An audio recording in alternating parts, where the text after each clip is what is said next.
standing in all the will of Elohim. In everything give thanks, for this is the will of Elohim in Messiah Yeshua for you. Paul worked with various collaborators, and he recognized the work of those who wholeheartedly dedicated themselves to maintaining and strengthening in the churches. At the end of the letter to the Colossians, Paul sends greetings from his collaborators and greets the faithful brothers of Colossae. It also interjects Epaphras' fervent desire that you may stand firm in all the will of Elohim, mature and fully assured.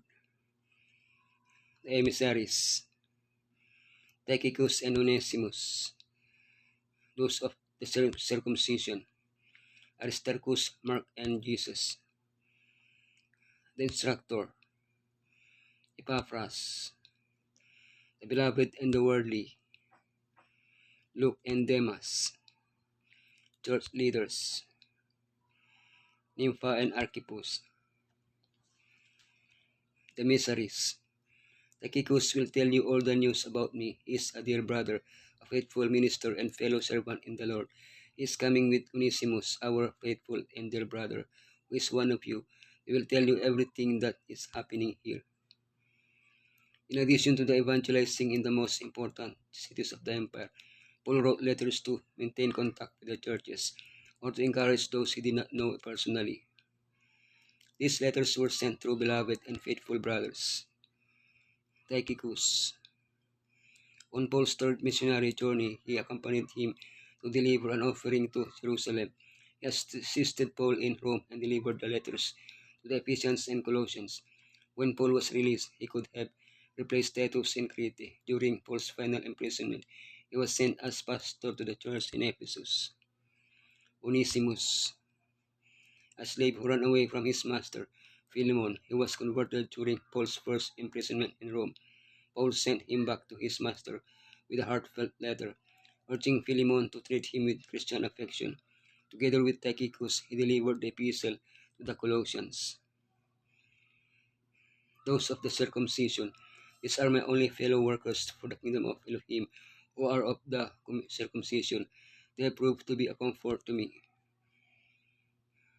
Paul strove to break down the walls that divided the church.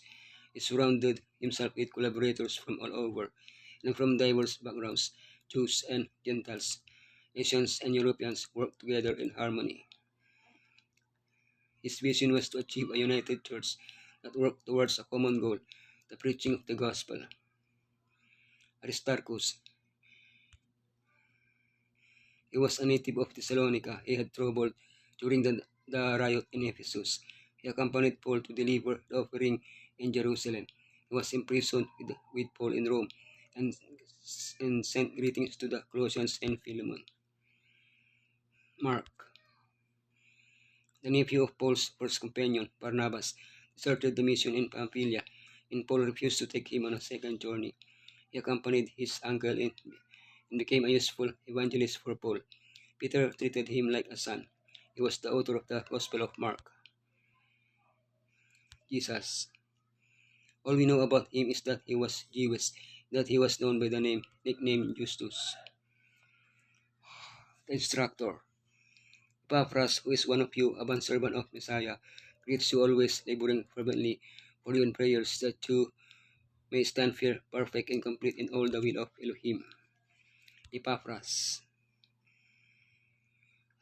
He instructed the church in Colossae, making the gospel widely known to them. Paul presents him with three titles: dear fellow servant, bondservant of Messiah, and fellow prisoner. Epaphras helped spread the gospel in Colossae, Hierapolis, and Laodicea, churches he deeply loved. Along with Epaphras' greeting, Paul includes his wishes to the Colossians. Stand firm. They must remain unmoved, especially in the face of the enemy's scams. May you be perfect. This perfection is attained through selfless love, although one always grows in it. May you be complete, to be filled with all that we are capable of receiving from Elohim. The beloved and the worldly, Luke, the beloved physician, and they must greet you. Luke, author of the Gospel of Luke and the Acts of the Apostles, is considered Paul's biographer, a physician by profession, is called of beloved by Paul. He remained with Paul until his death. Demas. He was Paul's co-worker during his first imprisonment in Rome. However, during his last imprisonment, he deserted Paul, loving this world.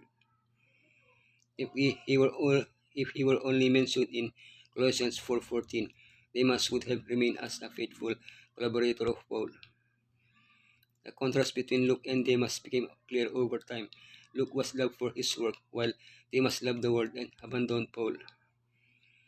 Luke remained steadfast in his hope for the second coming and the new earth. Demas loved the glory of this world more than the glory to come. He stopped loving Yeshua and gave his heart to the world. Church leaders, give my greetings to the brothers and sisters at Laodicea and to Nympha and the church in her house. Nympha. All we know about Nympha is that she led a church in the city of Laodicea. We don't even know if she was a man or a woman, since some manuscripts say his house, others say their house, and still others, the majority, her house. Archippus, Philemon's son, a native of Colossae, was at some point a companion of Paul. Paul asked him to continue working in the ministry as a deacon, pastor, or elder of the church in Colossae. Paul asked the Colossians to have his letter read to the people of Laodicea and for them to read the letter he wrote to the Laodiceans. Therefore, he mentions the two main leaders of these churches, Nympha of Laodicea and Archippus of Colossae. We do not know Paul's message to Laodiceans, although we do know the message that the Apostle John wrote to him 30 years later. Service for Elohim demands the whole being, heart, mind, soul, and strength. Without reservation, we are to give ourselves to Elohim, that we may bear the image of the heavenly instead of the image of the earthly. There must be a quickening of the sensibilities, that the mind may be fully awake to the work to be done for our classes, high and low, rich and poor, learned and ignorant. We are to reveal the tenderness shown by the great shepherd as he gathers the lambs in his arms and carefully guards his flock from harm, leading it in safe paths. Messiah's followers are to show his tenderness and sympathy. They must also show his intensity of desire to impart the truths that mean eternal life to the receiver.